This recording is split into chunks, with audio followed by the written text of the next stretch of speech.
Buenos días, familia. Hoy continuamos con nuestro estudio del libro de Mateo. Y hoy miraremos el capítulo 21, versos del 18 al 22. Dice así: por la mañana, volviendo a la ciudad, tuvo hambre, y viendo una higuera cerca del camino, vino a ella, y no halló nada en ella, sino hojas solamente, y le dijo: nunca jamás nazca de ti fruto. Y luego se secó la higuera. Viendo esto, los discípulos decían maravillados: ¿cómo es que se secó enseguida la higuera?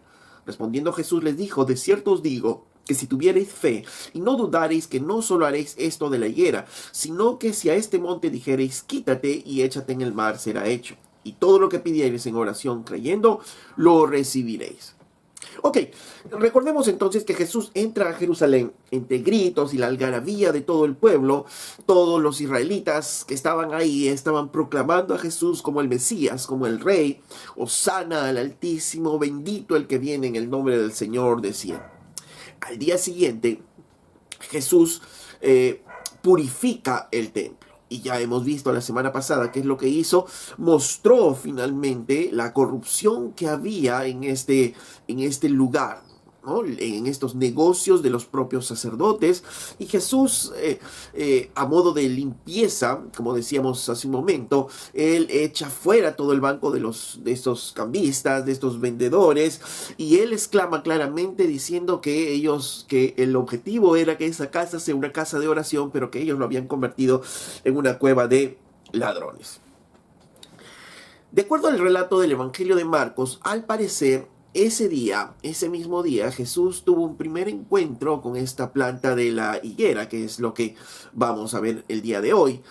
Y los hechos que nos narra Mateo son ya al día siguiente, como él mismo dice, por la mañana, volviendo a la ciudad. Entonces estamos hablando del día miércoles. Jesús aparentemente entra el día lunes, hace su ingreso a la ciudad de Jerusalén. El día martes está haciendo este acto que se conoce como la purificación del templo. Y el día miércoles estaría ocurriendo esto de la higuera. Ok, entonces Mateo nos narra eso, ¿no? Que cuando el Señor vuelve a la ciudad, él tuvo hambre. Y esta higuera, ¿de qué nos va a hablar? Recordemos que Jesús, después que entra a la ciudad como Mesías, ingresa al templo, y en el templo denuncia la corrupción de todo el sistema religioso y les hace ver cómo están. Y ahora, a través de la higuera, Mateo nos hace ver cómo es que el Señor denuncia el corazón corrupto también de todo Israel, ahora sí, de toda la nación israelita. Volvamos al texto. Dice: por la mañana, volviendo a la ciudad, tuvo hambre. Y lo primero que nos hace notar el libro de Mateo es la humanidad de Jesús. Jesús tenía hambre. Si bien es cierto, es Dios y es hombre, pero en su humanidad él también tiene hambre, siente frío, experimenta dolor y todo lo que un humano normalmente puede experimentar. ¿Ok? Entonces Jesús, humano totalmente, 100% hombre, pero a su vez 100% Dios, él tiene hambre. Y dice que mientras él tiene hambre, él mira en el camino una higuera. Y ok, si obviamente tienes hambre y miras un árbol frutal, vas a buscar obviamente los frutos de ese árbol para comer. Y eso es lo que hace Jesús, ¿no? Jesús se aproxima a esta higuera a buscar los frutos, pero no encuentra higos en esta higuera. Y dice que Jesús maldice a esta higuera y le dice: nunca jamás nazca de ti fruto. Ahora, nos preguntamos, ¿qué significa esto? ¿No? ¿Por qué Jesús maldice la higuera? A primera impresión uno podría decir es que Jesús se enojó porque tenía hambre y no encontró, como no encontró frutos en esa higuera, entonces Jesús estaba molesto y maldice a esa higuera. Pero definitivamente no es así, ¿no? Ahora, sabemos que Jesús es un maestro por excelencia y que él va a usar cada situación que vive con los discípulos para enseñarles algo. Entonces, obviamente él está con hambre, ahora esta higuera está sin frutos, y él va a usar esta situación para definitivamente enseñar algo a los discípulos. Ok, entonces lo primero miraremos someramente acerca de la higuera. La higuera era un árbol que era muy común en esta región, en estos tiempos, ¿no? Y era bastante apreciado por los pobladores de ese tiempo. Era un árbol bastante grande, de unos 7 metros de altura, bastante frondoso, y que daba pues bastante sombra, ¿no? Era el lugar favorito de conversación de muchas personas, ¿no? Entonces, la presencia de una higuera, pues, era símbolo para ellos de bendición, símbolo de prosperidad, símbolo del favor de Dios. Por otro lado, la ausencia de frutos en la higuera, o la ausencia de la higuera, ¿no? Era símbolo de juicio, de privación, ¿no? De que Dios no estaba prosperando, ¿no? Ese lugar, ¿no? Ya lo decía Habacuc, ¿no? Aunque la higuera no florezca, ¿no? Era un árbol muy preciado, y Habacuc decía en este caso, ¿no? Aunque esta higuera tan preciada por nosotros ya no dé sus frutos, ¿no? No florezca.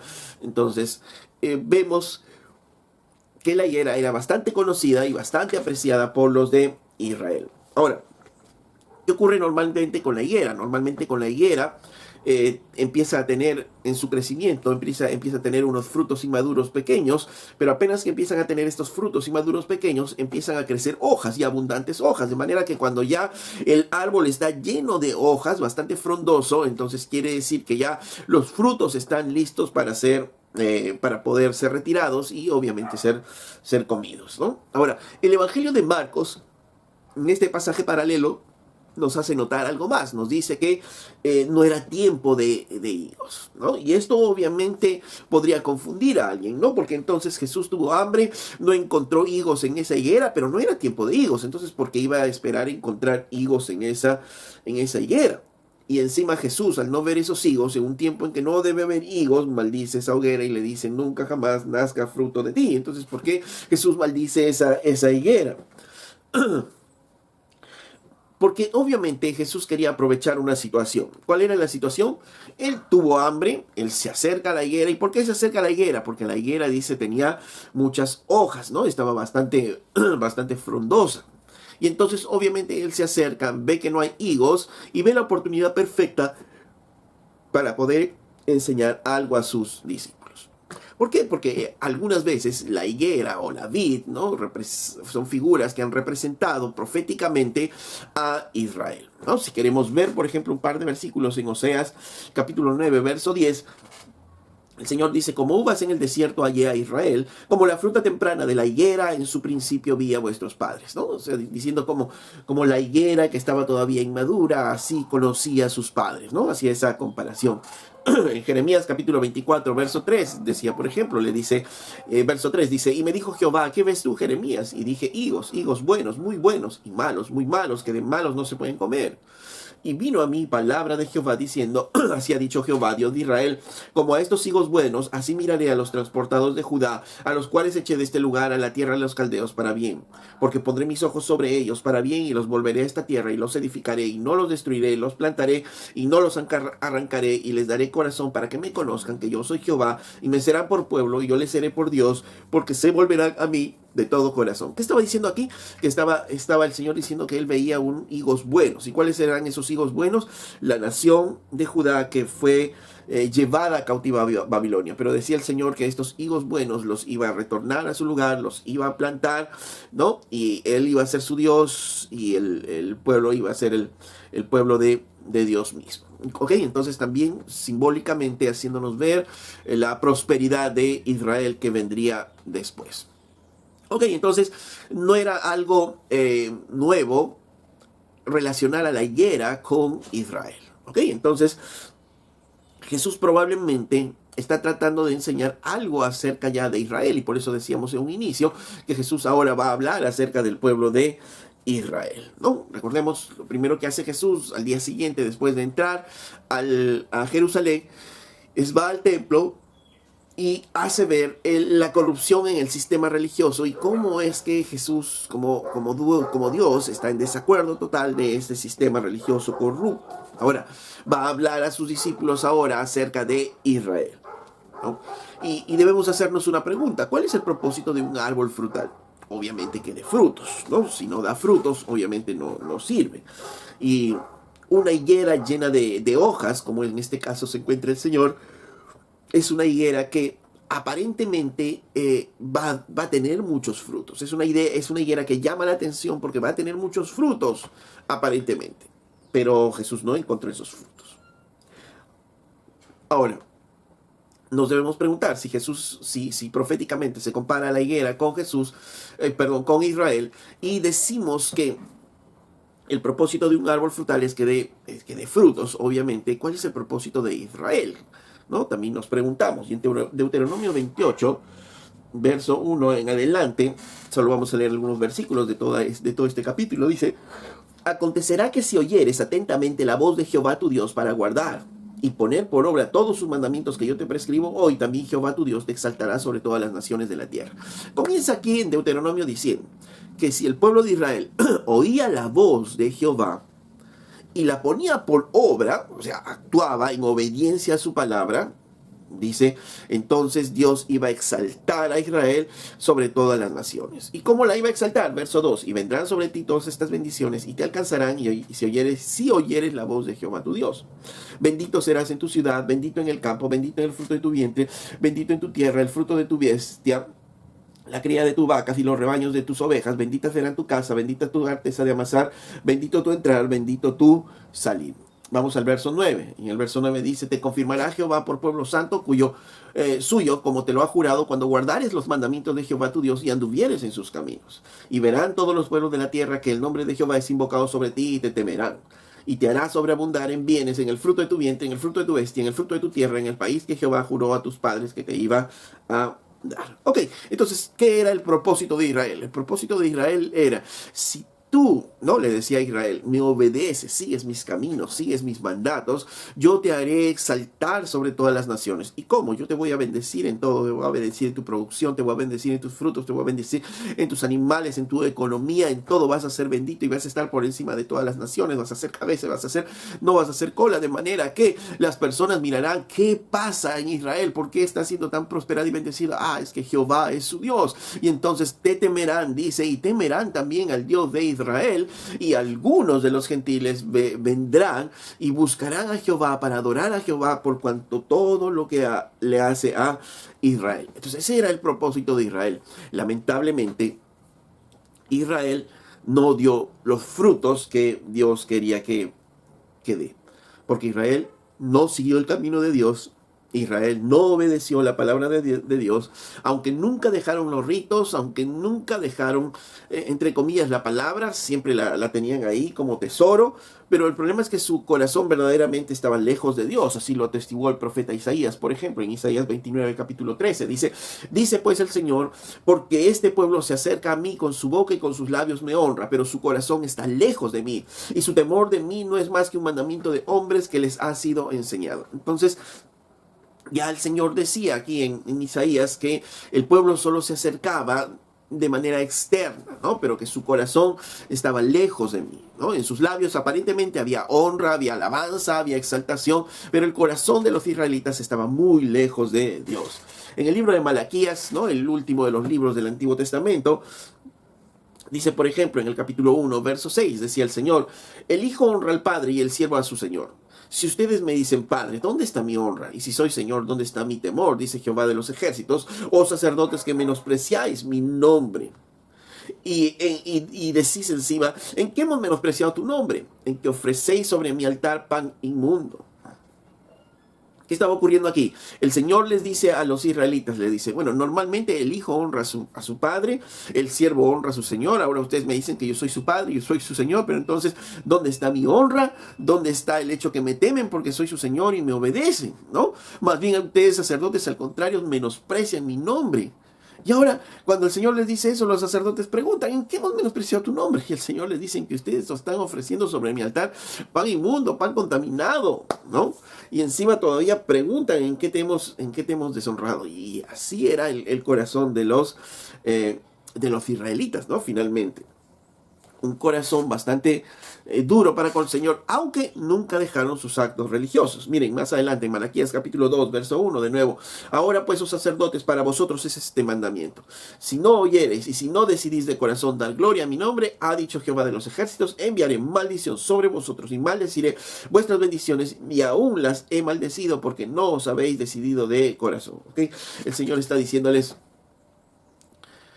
ustedes me han menospreciado tanto, ¿no? Ustedes tienen que decidirse a dar gloria a mi nombre. Si no, yo voy a enviar maldición sobre ustedes y voy a maldecir aún sus bendiciones, ¿no? Entonces, una clara advertencia que el Señor está haciendo en Malaquías, ¿no? Al cerrar el Antiguo Testamento, dentro de los libros del Antiguo Testamento. 400 años después de que Malaquías hace justamente esa exhortación, o que Dios hace esa exhortación a través de Malaquías, Jesús aparece y las cosas no habían cambiado mucho. Claramente Jesús nos mostró cuando entró al templo y evidenció el comercio perverso que había en el templo. Ahora, no solo era el templo y los sacerdotes, sino toda la nación.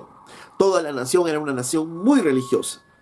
Hablaban de la ley, de los mandatos de Dios, y todo lo tenían aparentemente ordenado. Sin embargo, sus corazones, sus vidas privadas estaban lejos de Dios. El Hijo de Dios vino a la tierra, el Mesías, el Rey prometido para Israel, y aunque un par de días antes vitorearon a Jesús y decía: Hosana al Hijo de David, bendito el que viene en el nombre del Señor, Hosana al Altísimo, prontamente ellos cambian su corazón y ahora, unos días después, ellos están gritando: crucifícale, crucifícale, crucifícale. ¿Por qué? Porque su corazón siempre estuvo lejos de Dios. Aparentemente aclamaron, ¿no?, Hosana al Hijo de David, y si uno veía externamente podría decir: wow, esta nación cómo reconoce a su rey, cómo reconoce a su Mesías, ¿no?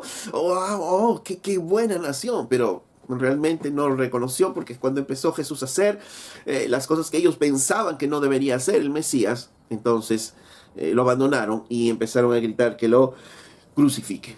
La nación de Israel, por tanto, era como la higuera, una nación con muchas hojas, que aparentaba tener mucho fruto, pero que en el fondo era estéril. No había fruto en esta nación. Esta nación Israel tenía las leyes de Dios. Había sido la nación escogida por Dios. Estaban prometidas bendiciones sobre su vida de ser una nación grande y que iba a guiar a otras naciones.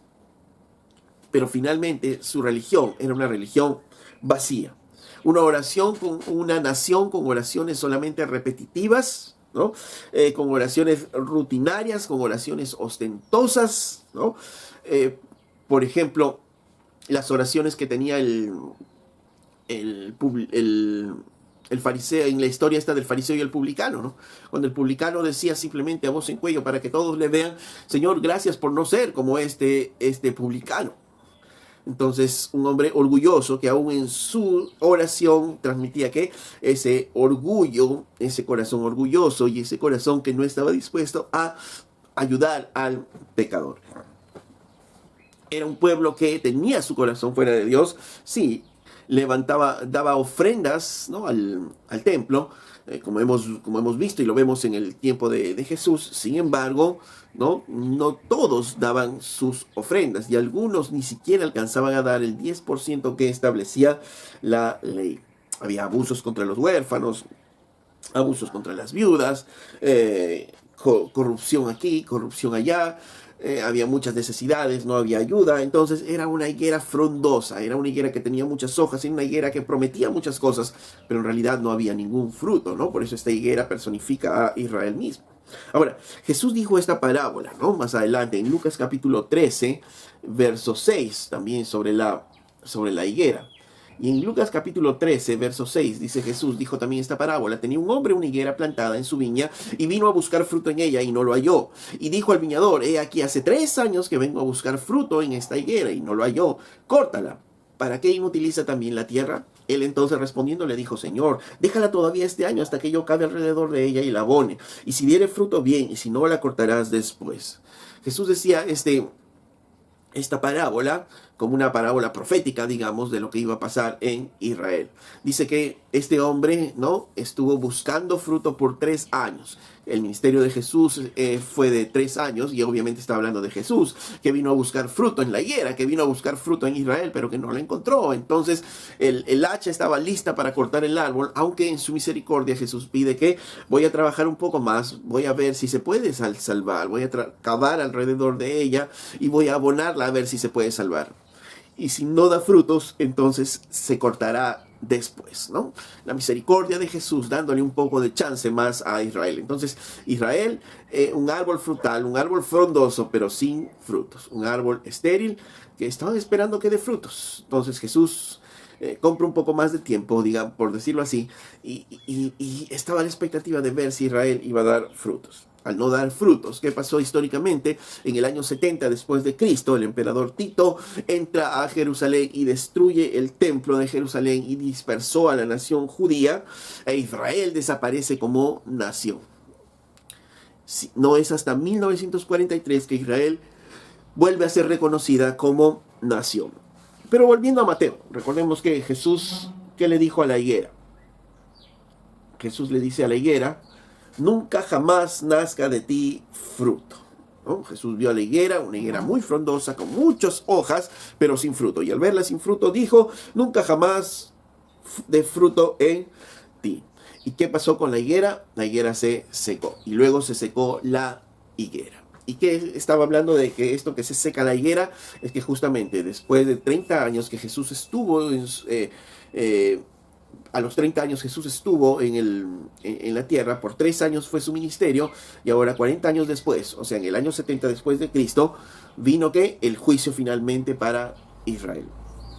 Después de 3 años, conforme a lo que dice el Señor, esta higuera se secaría, ¿no? ¿Por qué maldice la higuera? Porque no hay frutos, ¿no? Es una religión vacía, es una religión hueca, es una religión que no está buscando a Dios realmente, ¿no? Entonces el Señor maldice esta higuera y le dice: ok, no has dado frutos hasta ahora, no vas a dar frutos. Y si no vas a dar frutos, entonces te echamos fuera. Y históricamente vemos eso, el Señor lo cumplió, ¿no? Se destruyó el templo, y ese templo hasta ahora no ha vuelto a ser reconstruido, ¿no? Y ya Isaías inclusive lo había predicho muchos años antes, en Isaías capítulo 5, versos del 1 al 7. Isaías 5, versos del 1 al 7, dice: ahora cantaré por mi amado el cantar de mi amado a su viña. Tenía mi amado una viña en una ladera fértil, la había cercado y despedregado y plantado de vides escogidas. Había edificado en medio de ella una torre y hecho también en ella un lagar, y esperaba que diese uvas, pero dio uvas silvestres. Ahora pues, vecinos de Jerusalén y varones de Judá, decía en este dicho Isaías: juzgad ahora entre mí y mi viña. ¿Qué más se podrá hacer a mi viña que no haya hecho en ella? ¿No? Decía el Señor: ¿cómo, esperando yo que diese uvas, ha dado uvas silvestres? Os mostraré pues ahora lo que haré yo a mi viña. Le quitaré su vallado y será consumida, aportillaré su cerca y será hollada. Haré que quede desierta y no será podada ni cavada, y crecerá el cardo y los espinos, y aún las nubes mandaré que no derramen lluvia sobre ella. Isaías ya había anunciado el juicio a Israel si es que Israel no cambiaba. Pero dice, ¿por qué? Porque el propósito que fue, dice el Señor que él encontró como si fuese una viña a Israel, la cercó, la cuidó, pero al no dar frutos, quitó los cercos, quitó todo lo que le protegía, ¿no? Y finalmente vinieron y la destruyeron. Y eso es lo que pasó con Israel históricamente. Ahora nos preguntamos, ¿esto cómo se aplica a nosotros? ¿Cómo se aplica a la iglesia en nuestros tiempos, ¿no? Y de la misma manera Jesús nos dijo que todo árbol se conoce por sus frutos. Y si vemos hoy las iglesias, entonces nos podemos preguntar en función de qué podemos ver los frutos en la iglesia. Y a veces nos equivocamos porque tenemos parámetros equivocados de cómo ver el fruto en la iglesia, ¿no? Y de repente vemos el fruto de acuerdo al crecimiento numérico, vemos el fruto de repente de acuerdo a la cantidad de personas que se congregan, vemos el fruto de acuerdo a los ingresos que tiene la iglesia, podemos ver el fruto de acuerdo a cuán influyente es la iglesia en la comunidad, o la influencia que tiene sobre las personas, sobre esa comunidad, sobre las autoridades de la comunidad. Y entonces hablamos cosas como que una iglesia relevante, ¿no? Para esos tiempos. Entonces, ¿qué frutos es lo que vemos? Eso es realmente lo que a Jesús le interesa. Pero si nos ponemos a analizar todo esto, solamente es algo externo. Es como si las hojas, ¿no?, de un árbol frondoso y sus hojas fueran vistas, y aparentemente debería estar dando mucho fruto. Ahora, imagínense. ¿quién de repente no se vislumbraría por esto, ¿no? Imagínense una iglesia con un local muy grande, ¿no? De repente con capacidad de 800 personas, 3 servicios en ella, ¿no? Un local hermoso, bien adornado, bien pintado, ¿no? Con lo último que se ha visto, ¿no? En cuanto a tecnología, ¿no? En una alabanza en la cual tenemos diversidad de músicos, trompetas, órganos, batería, guitarra, bajo, ¿no? Y un sonido impresionante, una acústica impresionante del auditorio donde está. En la hora de avisos de repente se muestran cursos para madres de niños, cursos para madres de adolescentes, cursos para hombres de negocios, de cómo hacer dinero de acuerdo al evangelio, ¿no? De repente cursos de evangelización, encontramos evangelización 1, 2, 3, ¿no? Y empezamos a los cursos, hay reunión de jóvenes, de adultos mayores, hay reunión de adultos, hay reunión de jóvenes, hay reuniones de mujeres, hay reuniones de mujeres jóvenes, etcétera, etcétera, y encontramos un montón de reuniones, ¿no? De repente un curso bíblico avanzado 1, 2 y 3, curso para líderes 1, 2 y 3, ¿no? 30 reuniones de hogar dispersadas en la ciudad, ¿no? Una iglesia que está influenciando en su comunidad, es más, el alcalde inclusive visita la iglesia de cuando en cuando, y es una iglesia que va con muchos donativos de repente a los barrios periféricos y las personas están agradecidas. Es una iglesia que es conocida en todo el ámbito y pareciera que todo está muy bien y todo eso nos puede vislumbrar, pero solo esto es las hojas frondosas del árbol. Porque ¿qué es lo que le interesa a Jesús? ¿Y qué es lo que el Señor nos dice que lo que le interesaría en una iglesia? Es que desde el púlpito se predique realmente la palabra de Dios. Pero si desde el púlpito no se predica la palabra, no se habla del pecado, solo se habla de las bendiciones de Dios, no se expone la palabra a toda la iglesia. Si hay rivalidades de repente entre los ancianos de la iglesia, ¿no? O un sector de la iglesia está peleado y no se habla con otro sector de la iglesia, ¿no? Algunos están con uno de los ancianos, otro grupo está con otro de los ancianos, los jóvenes caen constantemente en fornicación, ¿no? Hay matrimonios que están divorciándose y cada año de manera más acelerada. Entonces imagínense que haya todo eso, pero hay tantas reuniones, hay tanta pompa, ¿no? en la iglesia, y este sería entonces un árbol muy frondoso, que promete mucho, pero en realidad sus frutos son frutos vacíos, frutos secos, frutos que no van a ayudar en nada. Entonces, ¿qué es lo que le interesa a Jesús? A Jesús le interesa pues una espiritualidad real, en la cual seamos transformados realmente por el poder del Evangelio, transformados por el poder del Señor. Y la iglesia debería transmitir ese carácter, el carácter de Jesucristo, si bien es cierto, a las personas a su alrededor, pero no a través de la institución como iglesia, sino el carácter de Cristo a través de sus miembros, ¿no? A través de todos los miembros que estén haciendo misericordia, que estén siendo amigos de las personas, llevando el evangelio a otras personas, etcétera, etcétera, mostrando pues una devoción genuina al Señor. ¿Ok? Y no solamente estar mirándolo de afuera, no solamente estar mirando, y no estoy diciendo que sea malo de eso, pero eso finalmente constituye en la planta, en el árbol, ¿no? En todo lo bonito, lo frondoso. Pero necesitamos una piedad genuina en nuestros corazones, una espiritualidad genuina en nosotros, ¿no? Que tengamos o que mantengamos una comunión íntima con el Señor constantemente, ¿no? Y entonces eso nos lleva a preguntarnos, ¿no? A nosotros ¿cómo somos? ¿Somos como la higuera, como árboles frondosos sin dar frutos, o realmente estamos dando frutos? Recuerden que Jesús mismo dijo que todo árbol se conoce por sus frutos. Entonces nos preguntamos, ¿anhelamos pasar tiempos con el Señor en oración? ¿Anhelamos leer su palabra realmente? ¿Alabamos su nombre? ¿O qué hacemos de repente en esos tiempos en los cuales podríamos estar en oración, podríamos estar leyendo su palabra? ¿Qué estamos haciendo, ¿no? Con nuestro tiempo día a día? ¿Realmente hay una conversión real en nuestros corazones? ¿O solo somos ese árbol con hojas frondosas, pero sin un fruto en nuestro corazón? Y eso es lo que el Señor nos hace reflexionar en este día a través de esta palabra. Que tengamos que meditar en nuestros corazones si realmente hay una verdadera piedad en nuestras vidas o realmente no lo hay. Porque el día de hoy a veces pensamos en los cambios superficiales que las personas pueden hacer. Dicen, bueno, dejó el alcohol, oh, gloria a Dios, sí, Dios está actuando. Pero dejar el alcohol a veces no es un milagro, porque muchas personas van a Alcohólicos Anónimos y están muchos años sobrios. Entonces A veces nos dejamos llevar por estas situaciones superficiales, pero realmente cuando hay un cambio en la persona, cuando Cristo ha llegado a la persona, va a producir ¿qué? Fruto. ¿Por qué? Porque una vez que estamos en Cristo, tenemos a su Santo Espíritu y su Santo Espíritu está produciendo en nosotros fruto, amor, gozo, paz, paciencia, templanza, bondad, fe, ¿no? Está produciendo eso en nosotros. Tal vez hay un fruto pequeñito, pero hay fruto. Ahora imagínense a una persona que profesa ser creyente, tiene de repente tantos años en el Señor, tiene un título de líder, título de pastor, estudios teológicos, conoce teología, ¿no? Entonces es un árbol muy frondoso, ¿no? Ha trabajado con niños, ha trabajado con jóvenes, ha trabajado aquí, ha trabajado allá, ha evangelizado aquí, ha evangelizado allá, y con un árbol aparentemente muy frondoso que uno esperaría, ¿no? Que dé frutos realmente, pero cuando empezamos a conocer más a esa persona está a punto de divorciarse de su esposa,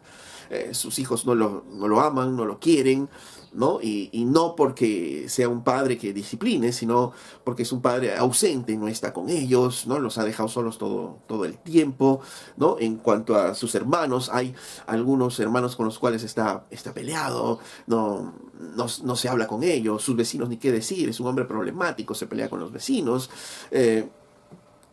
¿qué más? En el trabajo es un hombre impuntual, no hace sus tareas, ¿no? Ya en su trabajo no lo quieren, si lo tienen nada más porque tiene un contrato permanente.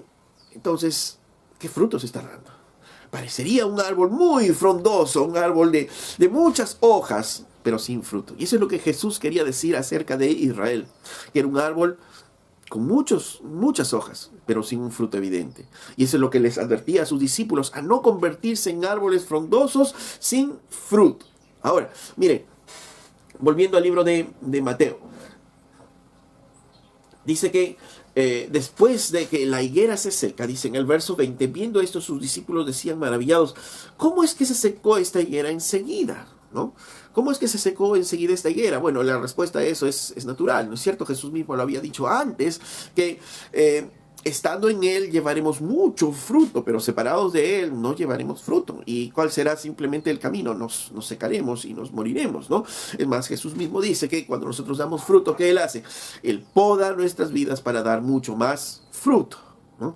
Pero cuando no damos fruto, finalmente estamos listos para ser echados fuera, ¿no? ¿Por qué? Porque no es que el fruto sea lo que nos lleve a la salvación, pero sí el fruto es la evidencia de salvación, la evidencia de un cambio. Jesús mismo lo decía. No se puede esperar frutos buenos de árboles malos y viceversa. No se puede esperar frutos malos de árboles buenos, ¿no? Al contrario. Es un árbol bueno, entonces se espera frutos buenos. Es un hombre en el Señor, se espera que frutos adecuados, frutos buenos. ¿Y qué son esos frutos buenos? Y es lo que Jesús justamente pasa a hacerles ver, ¿no? Unos ejemplos de estos frutos buenos que no se estaba dando en la nación de Israel.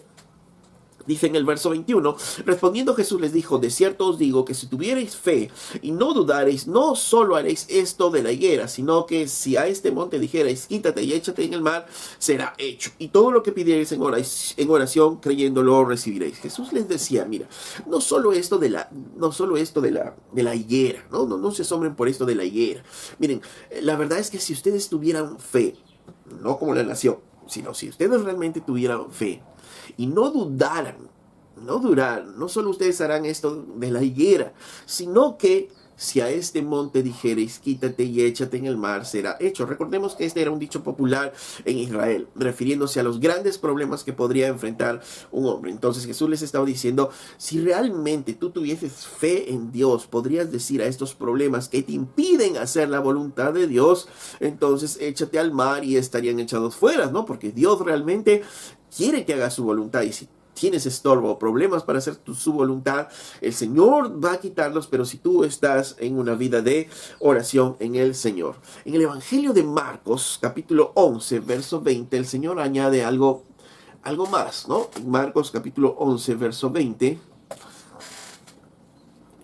dice, y pasando por la mañana vieron que la higuera se había secado desde las raíces. Entonces Pedro, acordándose, le dijo, maestro, mira, la higuera que maldijiste se ha secado.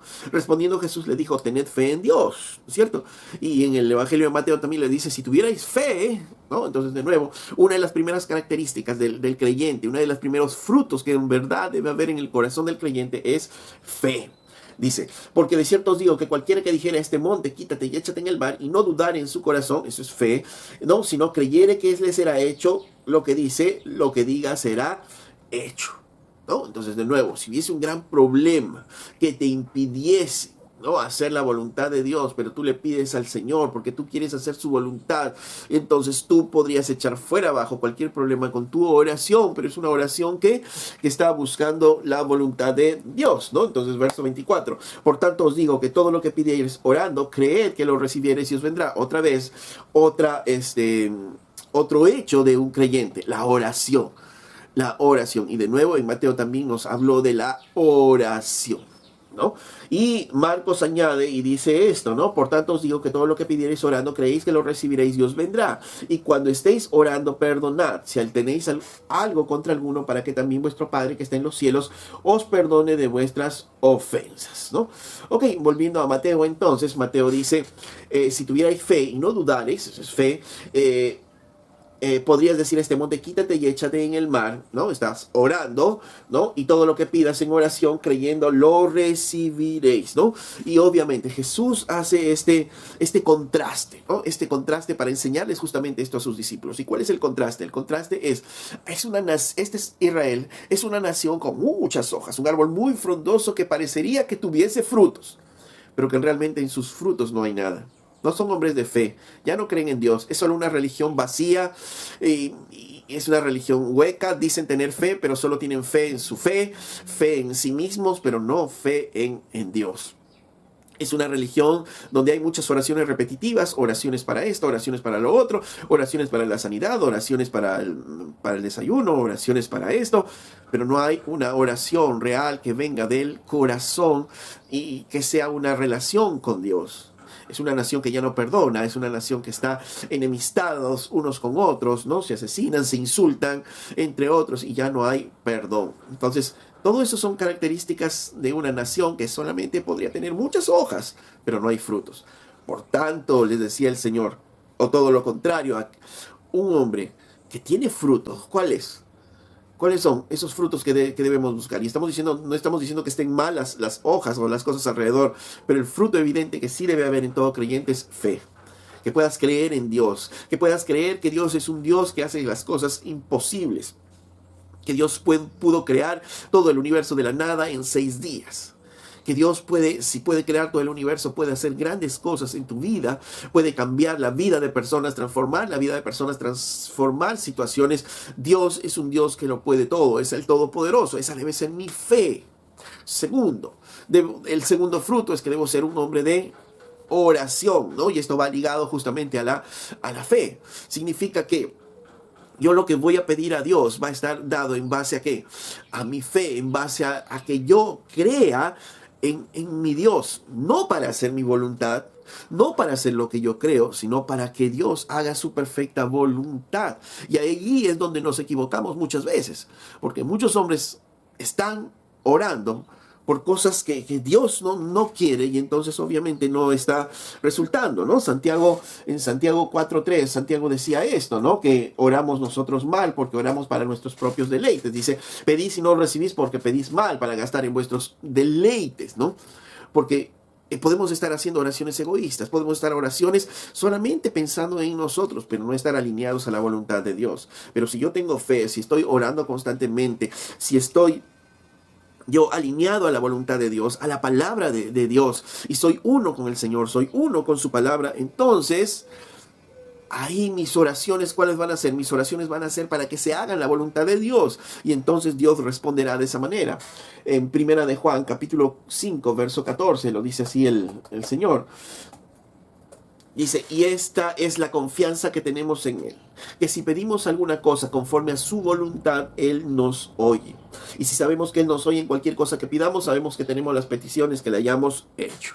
Entonces dice que pidamos conforme a su voluntad. Esta es la otra característica, el otro fruto del creyente, el pedir conforme a su voluntad. Ejemplo, hemos escuchado y hemos visto que Elías oró para que llueva en Israel y para que no llueva mientras estaban en pecado, y cuando se arrepintieron, para que llueva nuevamente, y el Señor les concedió. Ahora, ¿Elías oró esto porque se le ocurrió? No, porque esto ya estaba en la ley, ¿no? En la ley misma decía que si ellos persistieran en pecar, la ventana de los cielos se cerraría. y ya no habría lluvias. Entonces, eso estaba escrito en la ley, y Elías solamente que hizo es oró conforme a la voluntad de Dios. Pero si ellos se arrepentían, las ventanas de los cielos se abrirían nuevamente, y entonces Elías oró conforme a la ley, conforme a la palabra de Dios. El fruto del creyente realmente es orar conforme a la voluntad de Dios. ¿Y cuál es esa voluntad de Dios? Cuando nosotros estamos en comunión con Dios, leyendo su palabra, ahí vamos a conocer cuál es la voluntad del Señor. Si algo me hizo un hermano, ¿qué es lo que voy a hacer? ¿Cuál es la voluntad de Dios? Que lo perdone, que lo ame, que mantenga mi comunión con Él. ¿Por qué? Porque esa persona también, Cristo murió por ella. Entonces, cuando yo empiezo a mirar la voluntad de Dios, digo, Señor, enséñame a perdonar, ayúdame a perdonarle, porque este me ofendió, tal vez lo hizo sin querer, pero Señor, enséñame a perdonar. Y dice que lo que pidiéramos conforme a su voluntad, eso lo haríamos. Y de repente nuestra mente dice, es una montaña grande, no, pero este hermano me hizo esto y yo, ¿cómo lo voy a perdonar, Señor? Pero ayúdame a perdonar. Aunque sea una montaña grande, le dijeras a esta montaña, quítate, pero para que Dios haga su voluntad, entonces todo lo que pidas en oración, el Señor te daría. La oración del justo puede mucho, dice el Señor. Entonces, Jesús lo que se le estaba enseñando a ellos es que ellos deberían tener una fe genuina, una vida de oración, porque la oración muestra finalmente nuestra fe. Y lo tercero es que debíamos ser que hombres y mujeres que estemos perdonando. Son los tres elementos básicos de un verdadero creyente. Es el fruto básico de los creyentes. Entonces, todo lo demás puede ser hojas muy hermosas, muy bonitas, pero si no estamos en oración, creyendo realmente en Dios, y no estamos perdonando a los que nos ofenden, cuidado, porque podríamos ser hojas muy frondosas, árboles muy frondosos, pero sin estar dando el fruto que Dios quiere. Las apariencias, las hojas pueden engañar a otros, pueden engañar a tu vecino, pueden engañar a tus pastores, a tus ancianos, pero a Dios no. Dios ve realmente el fruto. Dios ve si hay fruto o no. Habíamos visto en Isaías que Isaías hablaba y decía, ¿no? El viñador sembró una viña, la enrejó, la cuidó y esperaba que dé frutos. Pero esta viña lamentablemente dio frutos silvestres. Esto nos hace ver que Dios espera frutos también en nuestra vida. Y nos ha dado de su Santo Espíritu para desarrollar esos frutos en nuestra vida. Amor, gozo, paz, paciencia, benignidad, dominio propio, fe. Si no hay este fruto en nuestra vida, entonces cuidado. Cuidado, porque no vaya a ser que estemos viviendo como la higuera, siendo muy frondosa, pero sin frutos. Entonces, reflexionemos en nuestras propias vidas. La reflexión no es para mirar la vida de otros, sino para mirar nuestras vidas particularmente. Si estamos siendo o no esos árboles frondosos sin fruto, o realmente estamos caminando en el fruto que el Señor quiere que nosotros caminemos. Jesús está preparando el camino, mostrando las imperfecciones del templo, mostrando las imperfecciones de Israel, porque Él prontamente va a morir. Él prontamente va a morir en unos días más. Él va a ser juzgado y va a morir, mostrándonos de esa manera su gracia, su amor, pero también su odio hacia el pecado. Y Él espera frutos de arrepentimiento en nuestras vidas, en nuestros corazones. El Señor nos dé la sabiduría y el Espíritu Santo pueda guiarnos realmente a mirar nuestro interior y a mirarnos a cada uno de nosotros si estamos dando ese fruto que Dios espera en nuestras vidas. Amén. Amado Padre, te damos gracias por tu palabra y sea esta tu palabra obrando en nuestros corazones para transformación de ellos, mi Dios. Gracias en el nombre de Jesús. Amén. Si esta enseñanza ha sido de bendición en tu vida, yo quiero pedirte que puedas compartir con otros este video y puedas darle un me gusta, un clic a este video, para así seguir compartiendo la palabra del Señor.